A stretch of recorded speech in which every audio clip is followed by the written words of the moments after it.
Welcome back to the Talking with the SOT podcast with your hosts Ian Campbell and Harnek Gill. Today we're going to be talking about some circuit protection or fuses or what else? Circuit breakers, mega fuses, fusible links. Yeah, lots of fun circuity things. So yeah, let's get into it. How's it going, Harnek? Pretty good, Ian. How are you? Not bad. This will be one of the first episodes for our season 2 podcast, which I don't know why we're doing season 2, but I'm going to call it that. Season 2 it is. Yeah, I guess second semester for us. We're in the winter semester. It's slowly getting dark outside, and it's 6 o'clock. So we're actually starting to see the sun. That is true in the morning until the time change, whenever that is. Yeah. So yeah. We want to talk about. No, hold up. Before we do that, our season 2 music has changed. So I kind of wanted to bring this up because we contracted one of our faculty's children to make the music. And this sounds really bad. Yeah, that sounds weird.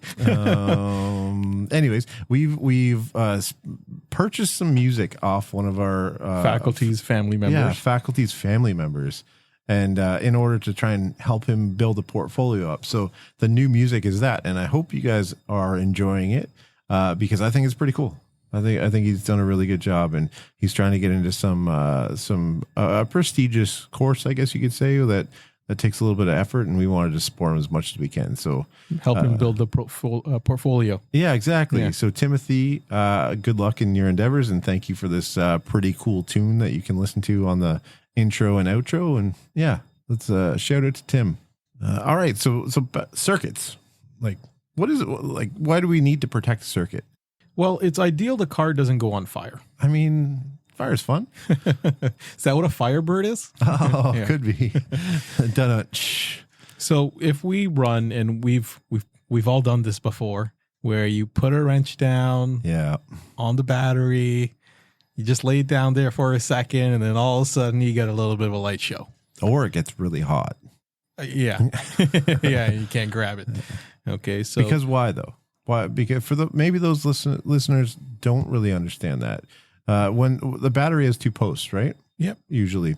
And if you put a wrench, which is a solid piece of metal, in between those 2 posts, and it happens to make a connection, it completes the circuit. It does that. And in that circuit, there's no real load, so there's a direct short between the power and the ground. Straight back to ground. Yeah. Yeah. And what does that do? What happens when that goes straight back to the ground or the source? It will from allow, the source to the ground. It'll allow a lot of current to flow, right? A lot of current through the battery, and a byproduct of that current is heat. Yeah. Right. And there's a lot of current because there's no resistance, right? That's right. If you're a student of ours, Ohm's law, that kind of stuff and whatnot. But when there's no resistance at all, that current gets ramped up. And that's what's really creating that heat. Yeah, byproduct of that heat is anything that temperature or that hot metal comes into contact with. Like your skin. It's going to melt. Yeah. Right? I'm sure we've all been in situations where we've melted a little bit of skin on a car, welding or using the torches. Okay, well but not with electricity. Well, I'll tell you. Oh, okay, this is good. Okay, there's definitely been situations where either myself or I've seen some other guys do some circuit testing, and they use a little jumper. Okay. A non-fused jumper circuit. I think this is personal. I think you've done this. I might have used a paper clip as a jumper before, and then went to go pull said jumper out of place. And maybe burn the finger a little bit. Okay. You know what? I can guarantee you I've done the same thing. Yeah. Now that you say that. And it's funny because, we always kind of stress that you should use a fused jumper, right? Yeah. So you don't... not tinfoil. Yeah, not tinfoil. Or a dime. Or a pop can tab. And the funny thing is, you can make a fused jumper pretty easy. Sure. Right? In the shop. So it's something that's good to have. But when we look at circuit protection, we also notice that there's a lot of different types.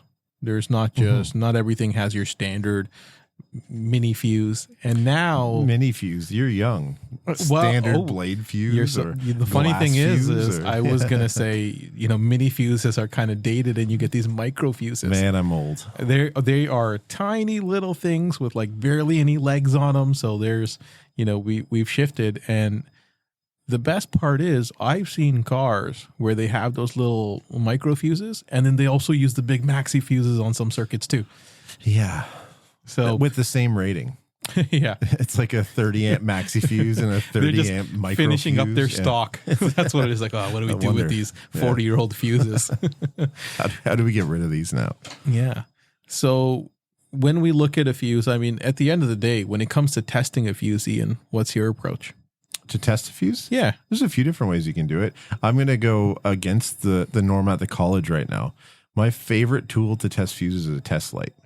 Okay, I thought you were going to say something like ridiculous, like amp clamp. No. Yeah, I mean, but a test light is yeah. kind of like, you don't say that around certain teachers at the college, but for a fuse, I mean, just in general, I think they're so terrified of probing wires and ruining things, which I understand because you have to be careful. But a test light is one of my favorite tools for that, and because all we need to know is their power going through it. And how do you connect that to your scope?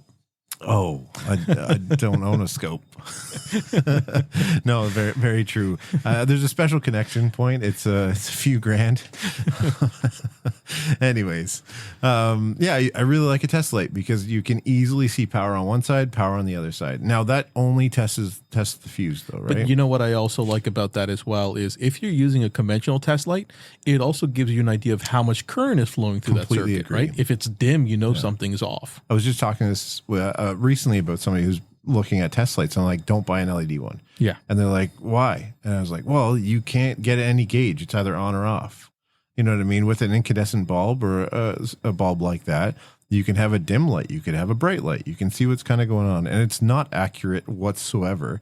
Well, it gives you a general idea of what's going on, right? And then we can hone in with a meter and grab figure a out what's meter going on. and move further into it then.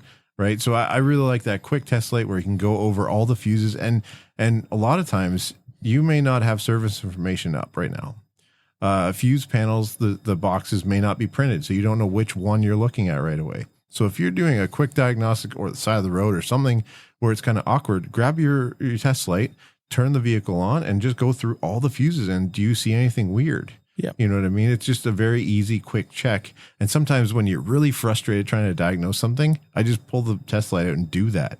It's like, I don't understand this. Let's just go over everything quickly. Do I see a little weird thing happening with a fuse? And then you can kind of move on. So that's my way to test it quickly anyway. What about you? How do you go through it? See, my approach is pretty identical. And one thing I want to talk about with what you said with the fuse boxes.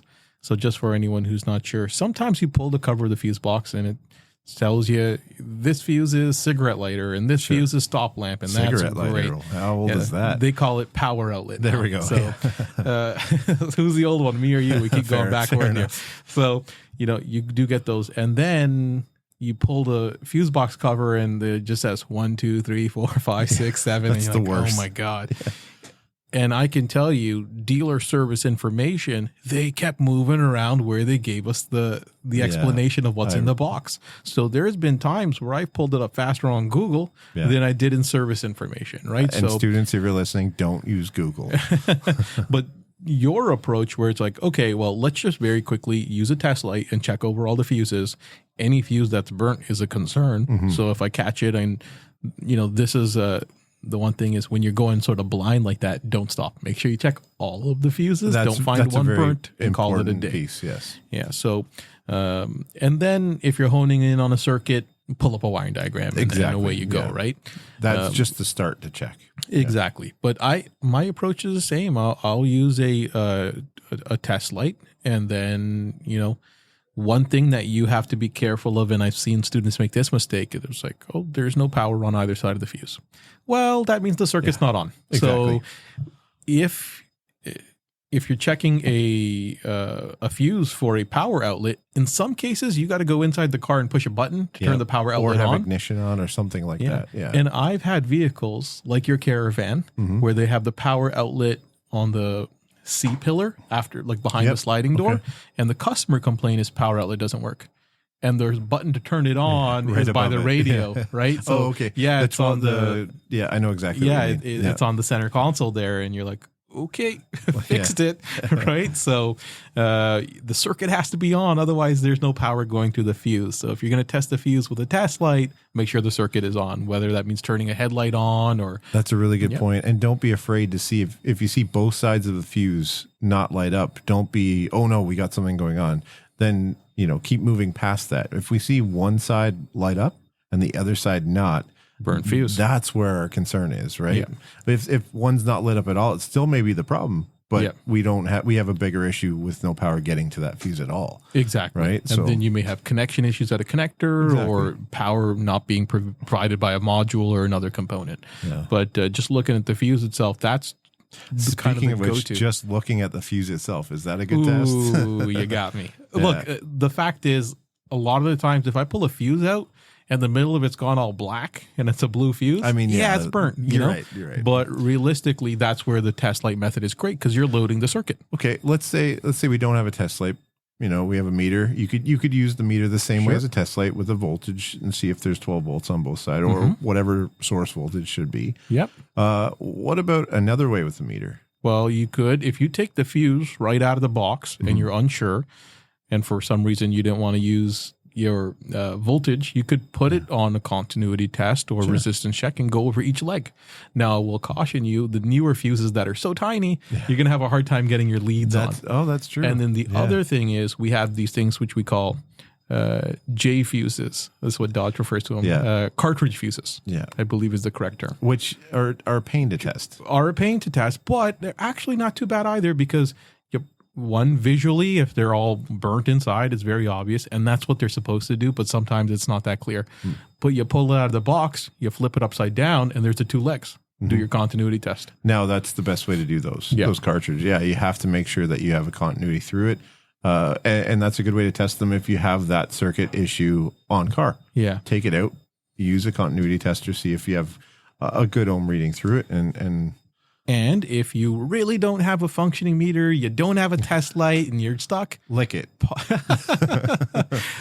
Pop out another fuse and swap the fuse. Sure. Right? Swap with a known good part. A known good, and that's the key as well. Make sure it's a known good fuse. Yeah. So a way to do make sure that cigarette lighter that nobody has anymore works. And then use that fuse. Yeah.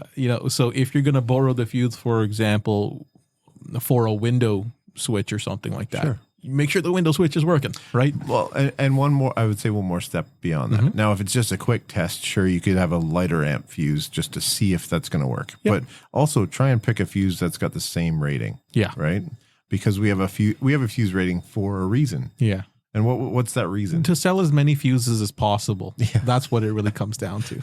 So each circuit is going to carry a different amount of current, right? So for example, something like a power seat will carry, the motors are going to require a larger amperage draw. So you may have a 40 amp fuse, and realistically, you might have like up to 30 amps moving through that circuit.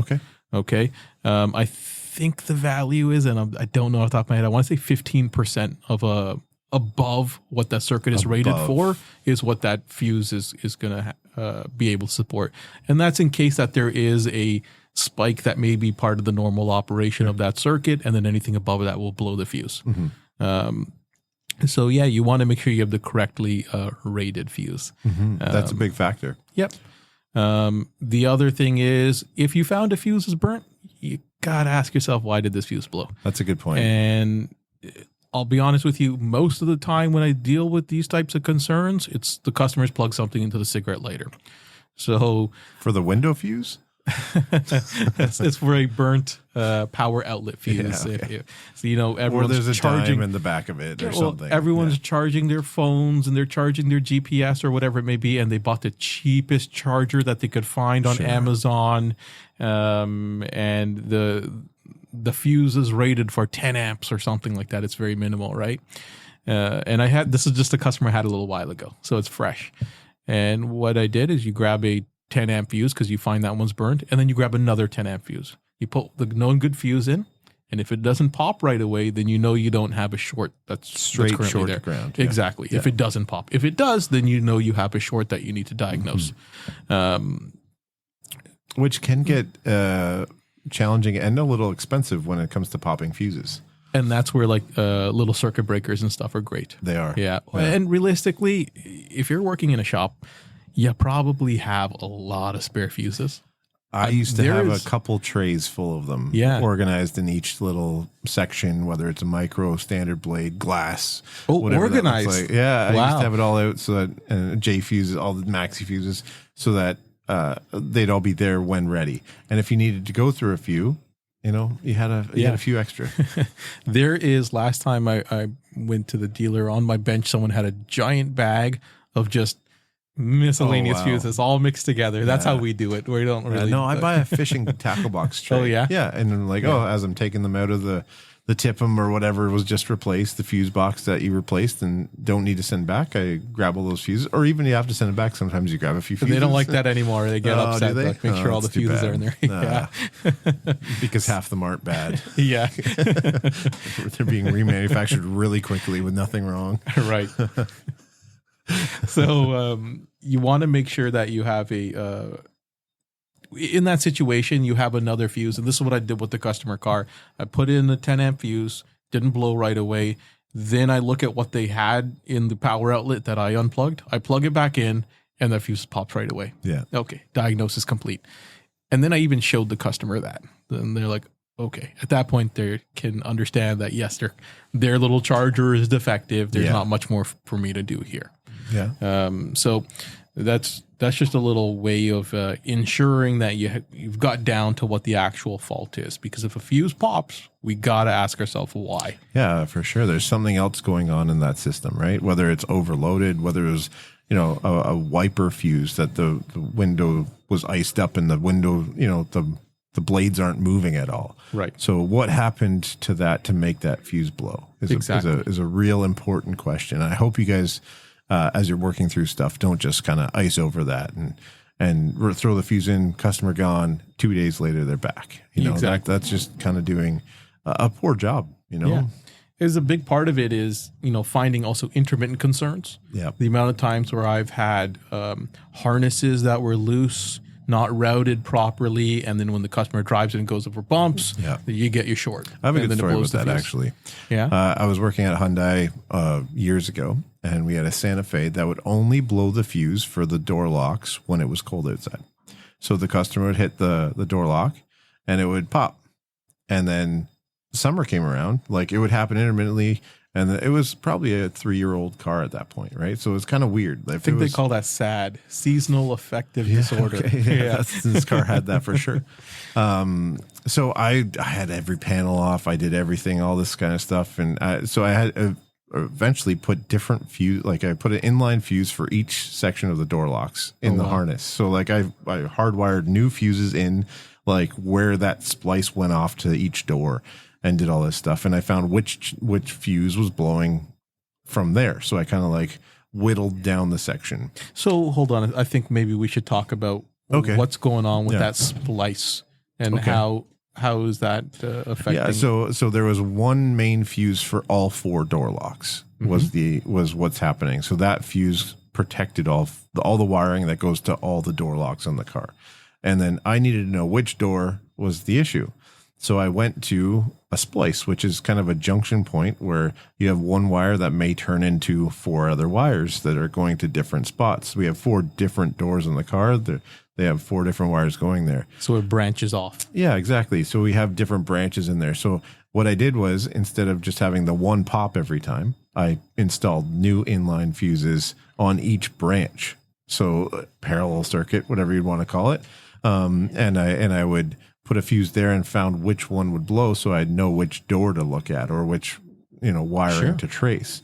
And it turned out that it was rubbing on a plastic trim piece that had a little metal tab on it. Oh. And it would only happen, and it was fine in the shop. You couldn't get it to happen. It would only happen when I was below 0 outside and a certain way. I think it had to be parked a certain way too. It was something very weird where it was barely touching, but I finally found this wire with just a nick in it, a little bit of brown, where burnt. It had been heat up a little bit. And it took a long time to actually figure that out, but it was also very satisfying. Yeah, I can imagine. Yeah, you spend a lot of time and you try and figure that out. It's a fun feeling to be like, yes, Because the alternative is you take all the door panels off and you inspect every harness and you inspect it. It's like it's not feasible with the amount of time you would end up spending with it. Yeah. Right? And all the door panels were off. It was bad. I was driving home with a milk crate on some of them because like it was just a lot going on with it. So to get at that splice, I still had to like rip up half the carpet. It was not a fun job, but it was a satisfying one. Yeah. So yeah, that moment where you find it, you're just like, I gotcha. Yeah, exactly. Yeah. And the customer was happy too because she at that point had been back so many times, and we're like, I don't know. And I was the foreman at this time, so it was like, I'm doing my best. Like I would chat with her and be like, we can't make this thing fault. Yeah. Like there's nothing going on with it. So, and generally when you have these intermittent concerns, if the customer sees that it's not acting up when you have it, they're more accepting of that you haven't fixed it yet. If you explain and that you're still working. Exactly. Yeah. So I would challenge all of our students too to be open and honest sometimes. Don't be like, oh, no fault found, you're nuts. Like that's not how this works. Like the customers here, for some customers, there are some weird ones, but most customers have a valid concern they're coming in with. Don't just throw them away and say, no, this doesn't make sense. And you know what? My service manager did say something a little while ago, and he's like, this is a service department. Right? We're providing a service to the customer. And if we don't have any customers, we got nothing to do. Yeah. Right? So and no money to be made. Exactly. So we have to actually get down and dig into these concerns. Very seldom is someone coming in for no reason. Exactly. All right. So anytime you have intermittent concerns, make sure you go through the process, drive with the customer if need be. And if neither you nor the customer can get it to act up, so be it. Yeah. But the customer is a lot happier than, he just blew me off. Yeah. Parked the car outside and said NTF, no trouble found. For sure. Right. So we went a little sideways there. I was just going to say, so we talked about fuses and blade fuses and whatnot. But we also have other types of circuit protection. You mentioned breakers. What's a circuit breaker? Okay. So a circuit breaker is similar to a fuse, except when an excessive amount of amperage runs through the circuit, instead of melting an element, a bimetallic strip will deform. And when it deforms, it opens the circuit. So these two metal pieces stop touching each other. And if they're not touching each other, now my circuit is open. Yeah. Once the temperature goes down, it cools down, it comes into contact, they come into contact with each other again, and the circuit's complete. These are generally used. That's a certain type of circuit breaker. Yeah. That's what, I forget the term. Is it resetting? What do you remember what type that is? There's like a resetting circuit breaker, and then there's ones that you actually have to manually reset. Yeah. So there is like that sort of self-resetting, and that's mostly what I've found in cars. Okay. I can't think of an instance where I've seen. I was just going to kind of go. I guess maybe sometimes if the cars have been in an accident. Possibly. I was just going to say like a house breaker. Sure. Right? Where you think of it and you know, whether you had your hair dryer on and the microwave going in the same and outlet, the oven. And all that. And then all of a sudden nothing goes out and you go flip the breaker. That would be a manually reset breaker. Well, the one you're talking about is heat controlled, and that bimetal strip or whatever's going on inside of it will deform. And then once it cools down, it can make that contact again. Hopefully nothing's going wrong again to make that break off again. You see that a lot in the ones you're talking about in windows, right? Yes. Power windows. Yep. And if the kids hit that window switch so many times, right, it's going to heat that up and take it away. So then that window won't work for a time being. And I've seen it with door locks as well. And I've had customers like, they're saying, door locks are in op, and the guy presses it like 40 times. Yeah. And you just see it stop working. So what's happened there is essentially, OCD is a thing, but if it's 40 times that fast, yeah. So, and I'll be honest with you. I think the first time I saw that circuit breaker, I pulled the cover off and I was like, what kind of fuse is this? Yeah, right. Like, true. Why does this fuse look so weird? That's very And true. I had to do a little bit of reading. I'm like, circuit breaker. Okay. That's interesting.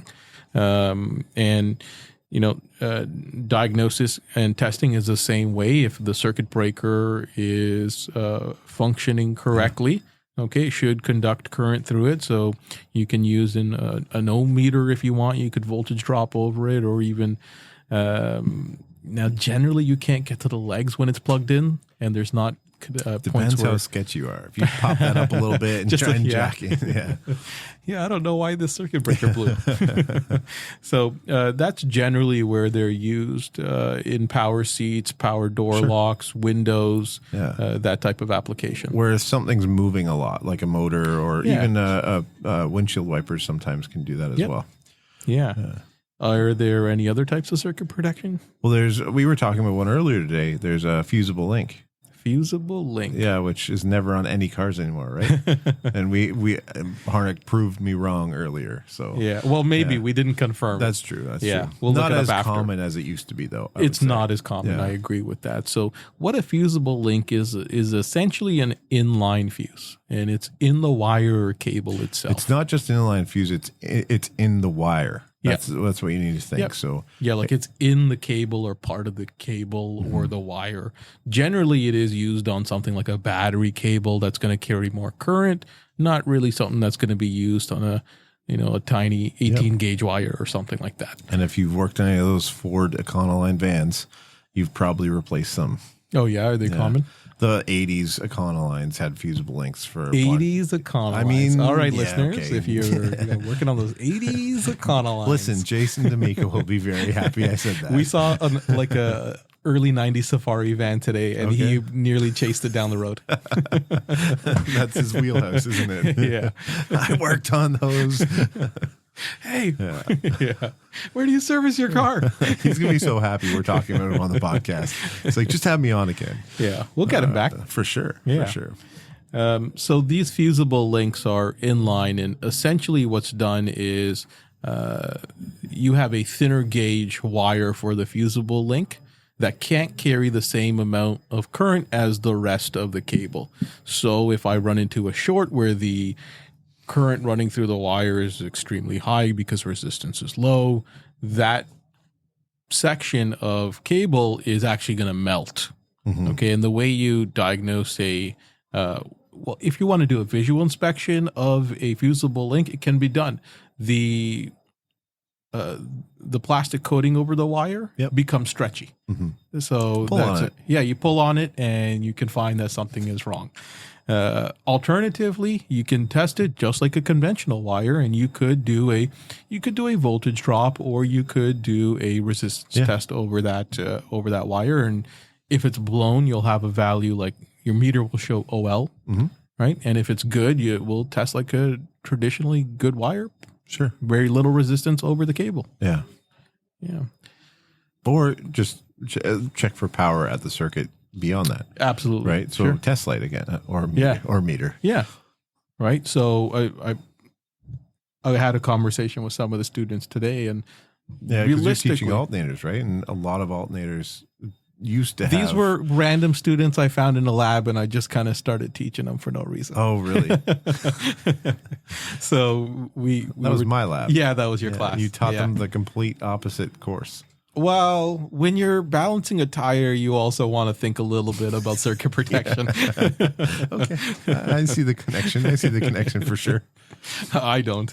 But, the first thing you probably would do on that circuit is check for available voltage. And if you use a test light, that's what you're doing. You hook one side to ground, and, if you probe the output of the alternator and it lights up with, engine off, right? Yeah. Your battery, you have a connection to the battery cable. Yeah. And if it didn't light up, then I would go in and I'd test that cable and see if that, that fuse is burnt, that fusible link. Yeah. Now, you said that we don't really use fusible links too much anymore. So, well, it's not as common. It's not as a commonplace item, I think. Yeah. Whereas it used to be way more common. Sure. But if I have that big battery cable, right, and it shorts to ground. Sure. Right? I'm going to melt that car pretty quick. Very true. So how do I protect the circuit if no fusible link? You don't, fire happens and everybody goes, oh. Write it off. Okay, yeah. Okay. No, explain that. Oh, but I asked you. No, I don't want to answer. Well, that's all. Fuse. I love. You're trying to get me. I'm kidding. Okay. This is what I like about fuse names. They're kind of interesting. Micro fuse, mini fuse, and then you get like mega fuse, right? True. And that's what we call them, the mega fuses, and they're larger fuses that are going to carry a higher amount of current. on the low end, like 80 amps, all the way up to 200 amp mega fuses. sure. And I think I've seen 250 Right on the amp battery fuses. cable itself. Is that what? Yes. That's Generally on the battery cable, sometimes right next to the battery. And in some cases, they may be in a remote location. So those Durangos and Grand Cherokees, for example, the battery's under the seat. Yeah. And what they did is they ran a post in the engine bay. And a lot of people wouldn't realize under that post there was a bank of mega fuses. Okay.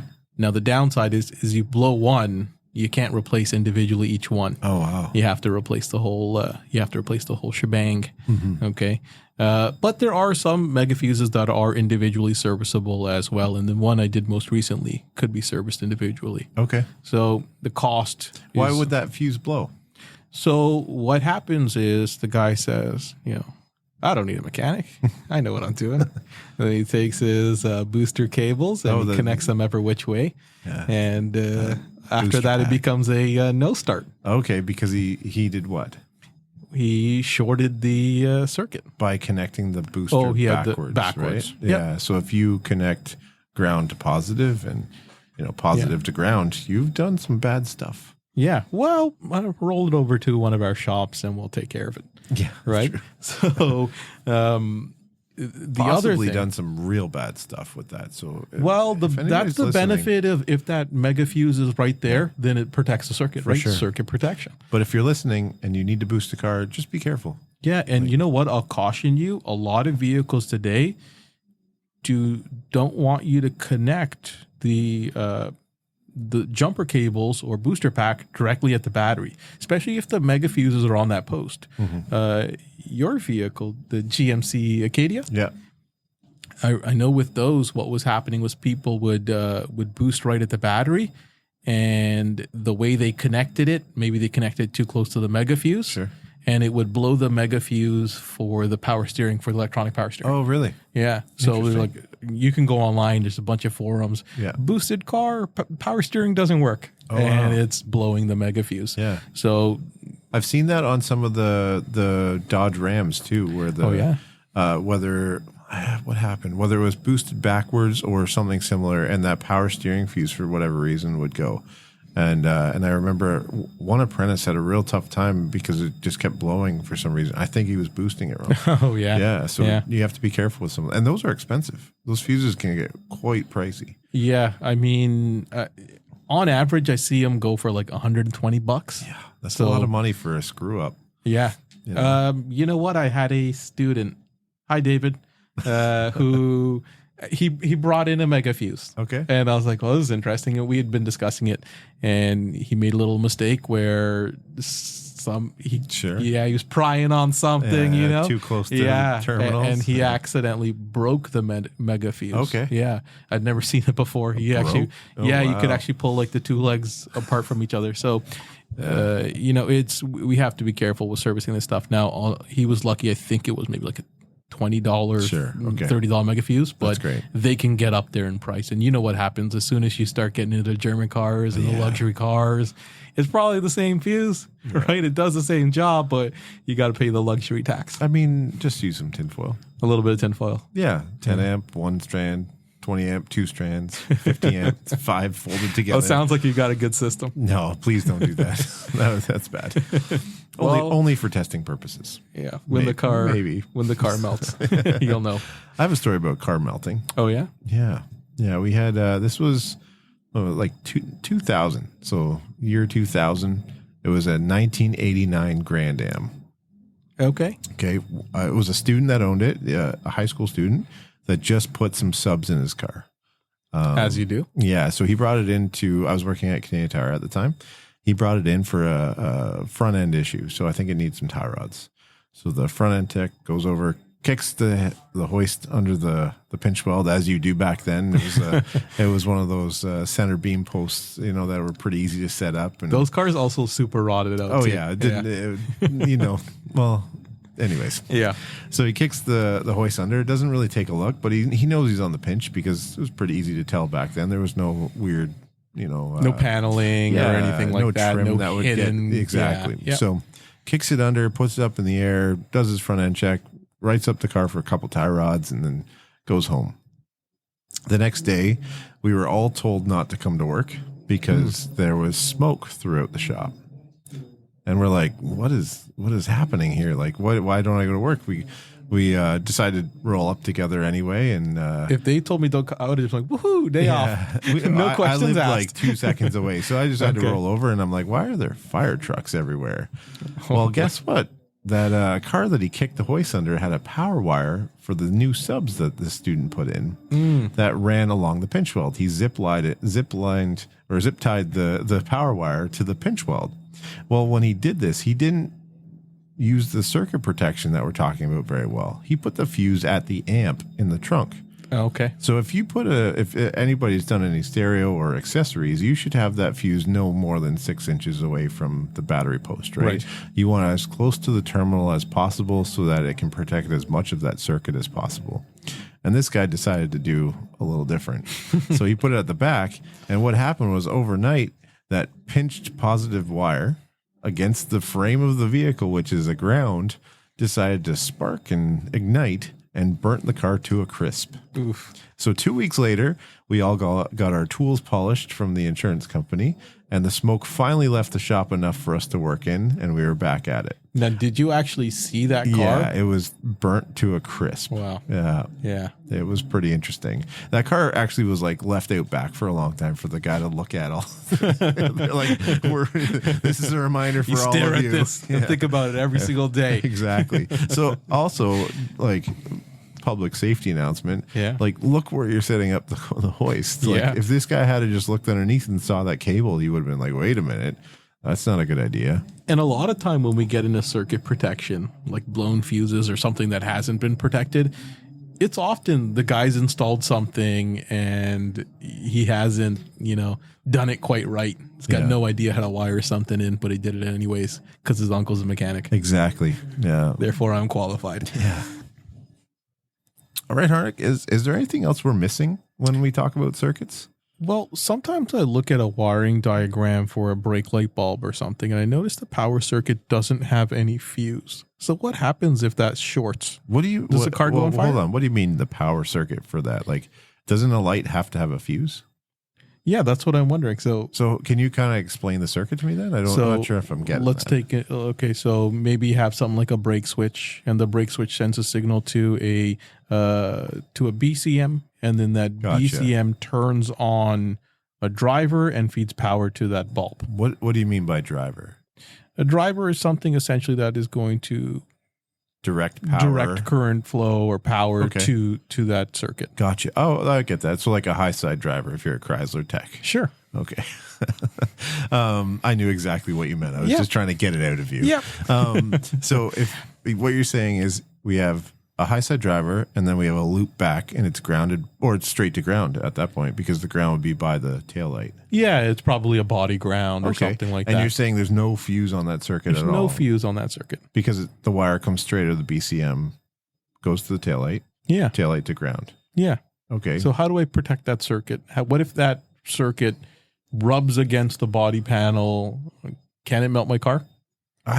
Well, let's think about that because we have a module, right? And module's getting a little heavy compared to this just basic circuit protection and how it works. Module fuse, basically the same thing. Yeah, exactly. Yeah. Not complicated at all. But we have a module that's going to do a whole bunch of processing and, it's a computer basically. Mm-hmm. So if we have a computer, do we want to protect the computer? Of course. So will we have a fuse circuit prior to that computer?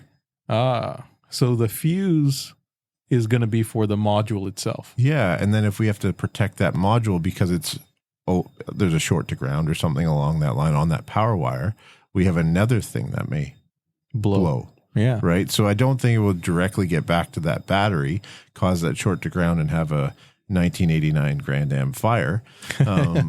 But there may be other issues. And that actually could be fairly challenging to diagnose, I would think, right? If you think about that grand scheme of that, you have a module fuse blowing. How many modules are you going to put in before you figure out? You know what I mean? Like, the module fuse blew. Well, it's got to be that. Yeah. Well, no. Well, what's further on down the line? Right. So that could be a real complicated, yeah. Complicated diagnosis, especially when it's not like there's just brake lights, right? There's brake lights, there's going to be the tail lights, the license plate lights, the front lights, and everything else run by that BCM. Yeah. Right. Now you did say something a little earlier today, though, with a non-powered circuit. What does the computer do, though? Did I say that? I'll shut that. Yeah, I didn't say it on this. We weren't recording when I said that. Yeah. Okay. So, but what could the module do to maybe protect that if it noticed that right away? And I'm going to say this because you kind of see fault codes sometimes in taillight circuits and whatnot. So, I joked that the module is the same as a fuse, but realistically, when I look at what is a module is a brain. A module is a component that can think. It's got logic. It can do calculations and figure things out. And most of your modern modules, if they are providing power to a circuit like this, they're also going to monitor what's happening at that circuit. And internally, the module will be able to detect if that circuit resistance goes high, if it's shorted to ground. And that's a cool thing we get with DTCs and codes today. Like sometimes the code description is very good, like high resistance in this circuit. Yeah. Okay. Now we take my measurements, confirm it's there, and find the problem. Right. The older stuff where you would run into, the module fuse blew. What could it be? And there's no fault code. There's no fault code, or it's like super generic fault code that doesn't really tell you much, right? For so sure. A modern car will monitor that circuit and detect a fault. And if it detects that there's a short to ground or excessive resistance or, whatever it may be, it will stop supplying that power. Yeah. And what's pretty amazing with this is how fast that can process what's happening. Yep. Right. So that could see that drop of resistance instantly and say, oh, no, we're going to stop this before the fuse breaks for that module. Yeah. And if it does have that type of capability, it's probably going to send a fault code. Yep. I said this to my students today. I was like, you guys, with all this technology and all this modules and stuff, it's so complex, but you almost have it easier because of how much information's being sent with fault codes and live data and all this stuff that you can see now. If you know how to utilize the data, if you can break that down and discern some of that, you can get to where you need to go really quickly. Whereas the old style, where it was just a switch or a basic sensor with no fault code, is like, oh man, where should I go here now? Now, the other sort of caveat to that is, I've plugged in a scan tool and navigated to a module, and then there was over 1,000 PIDs of data, and you're like, ooh, that's a lot of data for me to comb through. Yeah, and some of them are the same, just different words. Yeah, exactly. Yeah. And you get into something. Before we get any further with that, what is a PID? Parameter IDs is what that stands for. Yeah. And a PID is when you hook up your scan tool and you go to data, and it says ambient temperature sensor, and so on and so forth. Reading 40 degrees. Exactly. Whatever that right. case is. So, for if that's not a term you're familiar with. Yeah. Then, good. So, to your point about how quick the module can detect, that can also work in it against the technician at times. For example, when I get into level 3 and we're talking about ABS wheel speed sensors. Okay. If you unplug the connector on a lot of modern vehicles, it stops sending power because it sees you goes open circuit. Yeah. So you may have a good functioning circuit, you unplug it, and the amount of time it takes you to connect your meter leads, that voltage is no longer being supplied, but that's a normal function. So that's where you want to understand that, and back probing is the way to go. Yeah, and understanding the operation of what's happening in the circuit or the system, I think, is key. And I've been hammering that. I teach AC right now, and the operation, because every car is different. Every AC system, every automatic control system works differently. So just taking a few minutes and hopefully service information is good enough for you to be able to see how that works or how that operates. But just going to the operation or description of operation in the system and say, oh, this is working on this system and this is how it operates, gives you that that knowledge to say, oh, if before I say this is not working or I need a module or I do this or whatever happens, you're able to say, oh, this is the system. This is what's going on. I understand it now. Let's diagnose it better. Does that kind of make sense? Absolutely. I think that's I had that same conversation with my students today. Yeah, really? Yeah, with alternators and understanding, how that circuit is going to work and understanding what each of these circuits does, because sometimes the wiring diagram isn't that clear. Yeah. So you get that little bit more of information and you can understand it better. Or it's just a whole bunch of boxes that have magic inside. Yeah. A little leprechaun inside. Pretty much. Yeah. Awesome. I think we've covered pretty much the majority of circuit protection at a base level, right? Like I think we could definitely go dive deeper into circuits and whatnot. And I'd love to, and I'd love to get a few more of the faculty here to jump in and chat about some of that soon. So absolutely. Yeah. So just remember, always be safe and use protection. Yes, be safe and use protection. Circuit protection. We don't need a fire or anything else showing up in your life. So great. Well, I think we're going to have to retire our questions. Oh, okay. Yeah, I think it's season 2. Let's come up with some new questions for the faculty that we have on. But we both have not answered one of them. You know the question I want to do? Which one? Favorite or flavor of ice cream? Favorite? Okay. That's it. Done. That's what's done. The first question. Now I don't have to answer your question. No, you do. The first question for you, we already did our what we'd like to drive. Yes. For a day, and my fighter jet takes the cake on that. I requested a fleet of vehicles, if you recall. I remember back, I did not have a good answer to that. I wanted a fleet of 60 Chevys. Do you want to change your answer at all? No, I still want a fleet. Okay, fair. Yeah. And I still win. But the answer of if you could be somebody for a day, and we've had some pretty good answers this season, who would you be? Who would you pick? That's a great question, Ian. Who would you be? You don't have an answer, do you? I do not have an answer. I don't know. There's a few people. Like I'm a golf fan, and Tiger Woods playing the Masters tournament in Augusta would be, that would be pretty cool. Okay. To be able to play golf like that in that stage would be pretty cool for a day. I have to riff off somebody, and they said Carroll Shelby in the prime. Mm-hmm. I think that was a really cool one too. Just being in the car scene at that point and making amazing vehicles, doing that kind of stuff. But yeah, this is a really tough question. It is the tough question. Do you have anyone? I do not have anyone. No The thing is, it's not that I don't have anyone, but it's like, there's like almost an unlimited list of people I'd love to be for a day. Okay. Right? Yeah. And especially, we've included fictional characters. Yeah, fictional character. Who doesn't want to be Batman for a day? I'd pick Thor probably. Thor? Yeah. Yeah, I get if it's for a day. It's Chris let me Hemsworth. cycle He's through. a pretty handsome man. At that point, you're just the actor. Yeah, that's fine. You don't get the I'll powers, just be right? Chris Hemsworth then. There you go. Yeah. Yeah, your answer was wrong. It was supposed to be Superman. No. Oh, Henry Cavill or Cavill, whatever there it you is. go. No. And you could be The Witcher as well. Maybe I have to change my answer. No, I'll still pick Chris Hemsworth. You know what? I'd be Jay D'Amico for a day. Would you? That's it. I've made a decision. I'd be Jay D'Amico for a day. I don't know if that works. But all right, that was great. Thank you for tuning in for the first episode of season 2.